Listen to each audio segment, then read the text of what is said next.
Graça e paz, povo lindo, não percam este novo quadro, os ensinamentos do jovem Galileu, mensagem, a semente de mostarda. Vamos para a Bíblia, Marcos 13, versículo 31. Outra parábola lhe propôs, dizendo: o reino dos céus é semelhante ao grão de mostarda, que o homem, pegando nele, semeou no seu campo. Versículo 32. O qual é realmente a menor de todas as sementes, mas crescendo é a maior das plantas, e faz-se uma árvore, de sorte que vêm as aves do céu e se aninham nos seus ramos. Amém? Vamos assim estar fazendo uma breve oração. Soberano Deus, maravilhoso e eterno Pai, Deus de poder, Deus de glória, Deus de misericórdia, em nome de Jesus Cristo, Pai querido, Pai amado, eu te peço, abre, Pai, a minha mente, me dê, Pai, sabedoria e discernimento, para que eu venha, Pai querido, Pai amado, aprender de Ti, que é manso e humilde de coração. Em nome de Jesus Cristo, Pai querido, Pai amado, eu te peço que o Teu Espírito Santo da verdade venha se assentar aqui do meu lado, para me ensinar, para me exortar e para me fazer lembrar, Pai, de tudo aquilo qual eu irei ler neste momento. Que o Teu Espírito Santo da verdade venha escrever cada capítulo, cada versículo, cada vírgula, cada parágrafo da Tua santa palavra na tábua do meu coração, para que eu não venha pecar contra Ti. Amados, a palavra parábola no grego e parábola em português significa colocar do lado, ou seja, fazer uma comparação. Parábola nada mais é que uma história terrena com um significado espiritual.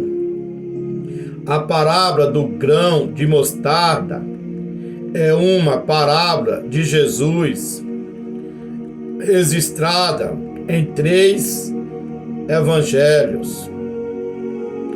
Esta parábola também é conhecida como a parábola da semente de mostarda.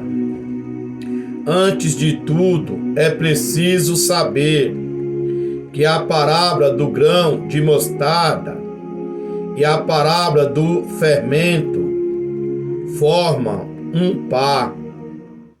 Ao contar essas duas parábolas, Jesus estava falando a respeito do crescimento do reino dos céus, enquanto a parábola do grão de mostarda refere-se ao crescimento exterior do reino dos céus.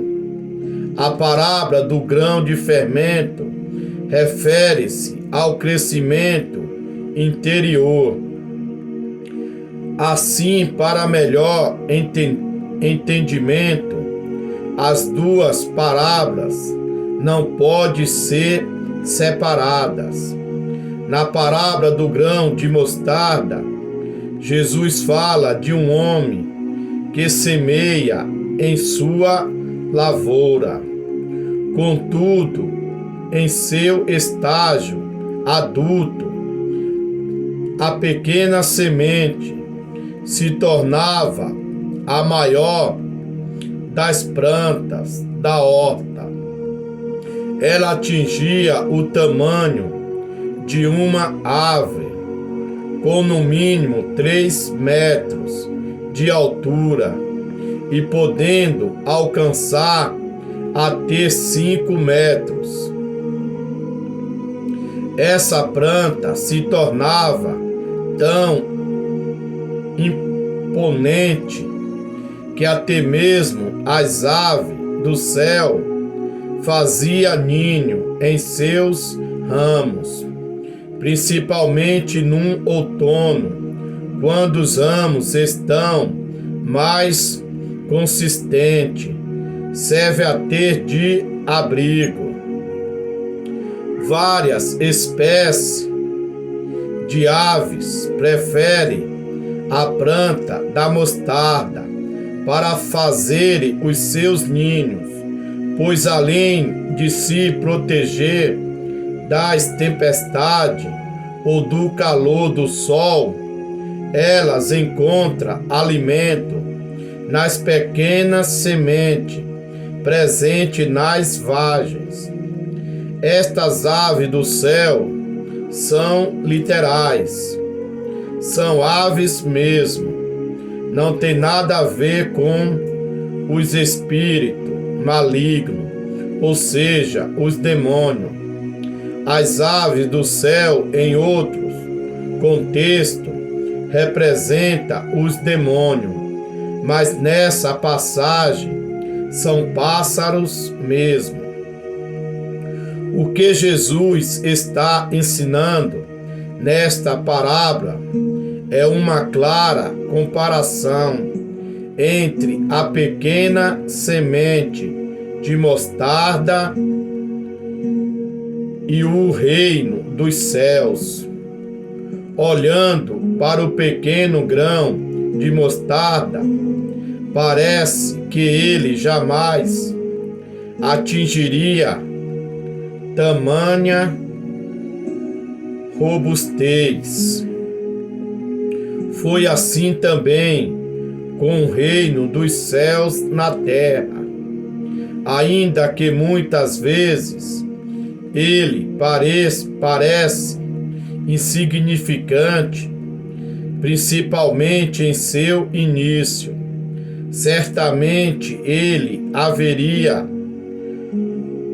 de produzir grandes resultados. O ensino principal desta parábola é descrever o começo humilde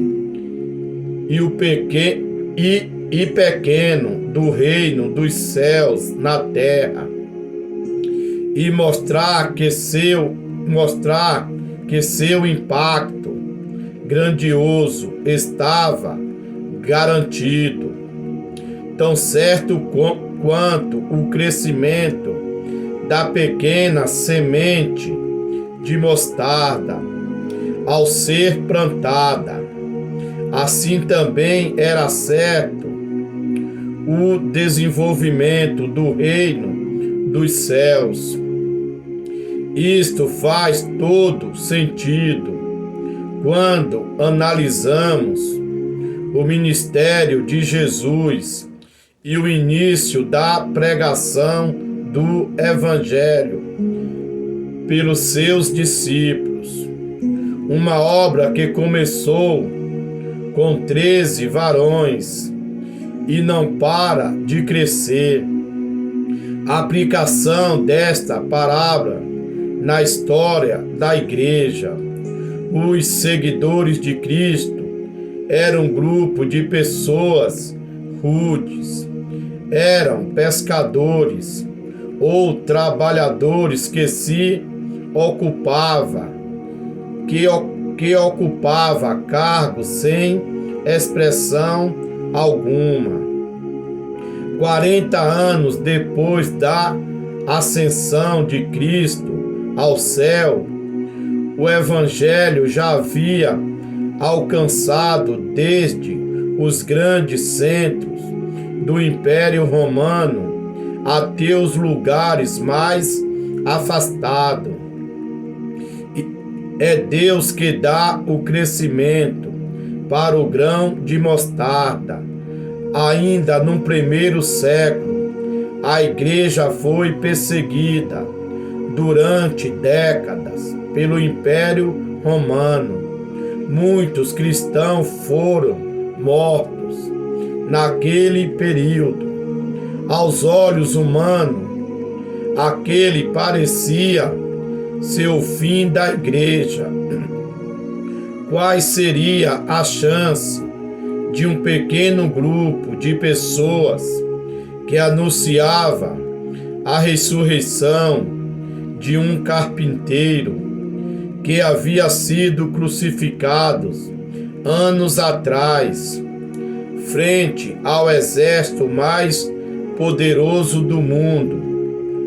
Naquela época, a planta parecia que iria morrer, mas os propósitos de Deus nunca são frustrados.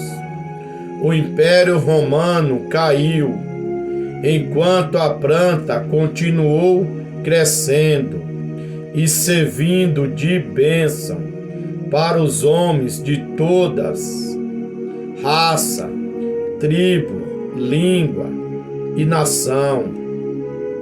Assim como as aves do céu encontram abrigo nas grandes árvores, pessoas de toda parte do mundo encontram também refúgio e descanso sobre as sombras oferecidas pelo reino dos céus.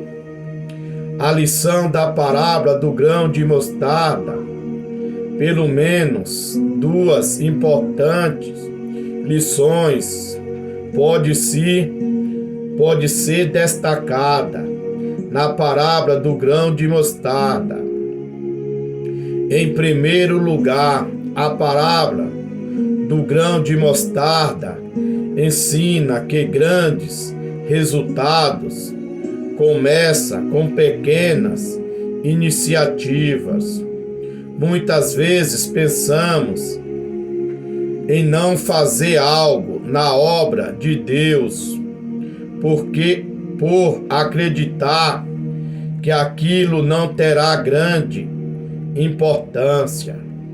Nessas horas devemos nos lembrar de que a maioria das árvores cresce a partir de pequenas sementes. Exemplo, um simples evangelismo que hoje parece não ter tido resultado, pode ser que amanhã se revele como um veículo pelo qual Deus chamou um grande pregador do seu evangelho. Em segundo lugar, a parábola do grão de mostarda ensina que a planta crescerá. Às vezes, diante das dificuldades que nos confrontam, nossas ações parecem insignificantes. Versículo 31. Outra parábola lhe propôs, dizendo: o reino dos céus é semelhante ao grão de mostarda, que o homem, pegando nele, semeou no seu campo. Vamos encontrar um sentido tipológico para esta parábola. Há três maneiras de se interpretar a Bíblia: literal, da maneira que Deus inspirou ao escritor; sentido figurado, quando foge do natural; o sentido tipológico é quando coisas, pessoas e acontecimentos está simbolizando um acontecimento futuro. Exemplo, Colossenses 2:17, que são sombra das coisas futuras, mas o corpo é de Cristo.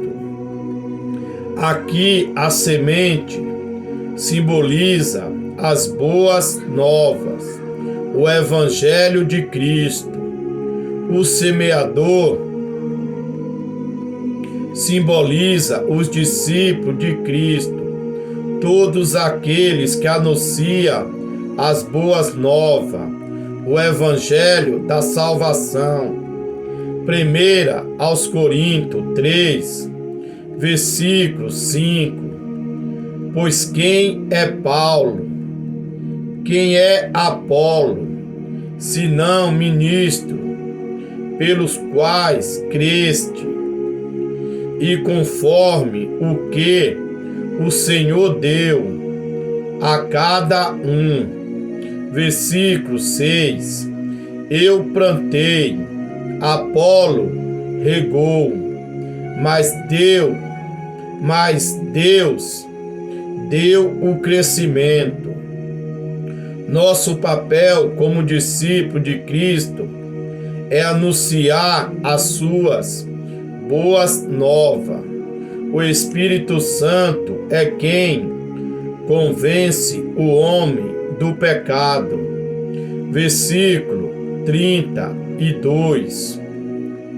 O qual é realmente a menor de todas as sementes, mas crescendo é a maior das plantas, e faze-se uma ave, de sorte que vêm as aves do céu e se aninham nos seus ramos. O Evangelho de Cristo antes era restrito só para os judeus. Todavia, Deus tinha feito uma promessa para Abraão e Sara, que eles seriam os pais das nações. Nossa salvação já tinha sido anunciada desde o tempo dos patriarcas. Ezequiel 31, versículo 17. Todas as aves do céu construíam seus ninhos sobre seus ramos. Todos os animais do campo davam a luz debaixo da sua folhagem. Todas as grandes nações desfrutam da sua sombra. Amém? Não tem como negar que Jesus Cristo foi o maior líder que já pisou nessa terra, mesmo depois de 2000 anos, ele continua fazendo discípulo.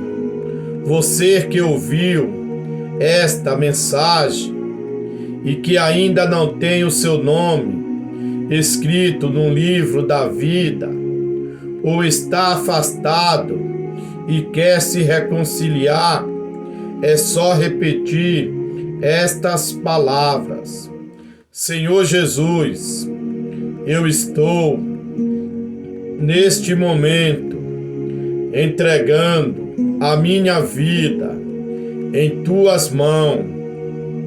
Me aceita como único e suficiente Salvador da minha alma. Escreva o meu nome num livro da vida e sela com seu precioso sangue. Me dá força para ser fiel aos seus mandamentos até a sua volta. Não deixe de se inscrever neste canal. É de graça, não custa nada. Um forte abraço do seu amigo e irmão em Cristo, Miguel Reinan. Se gostou do vídeo, se inscreva no canal, compartilha os vídeos e deixe o seu gostei. Amém? Um forte abraço.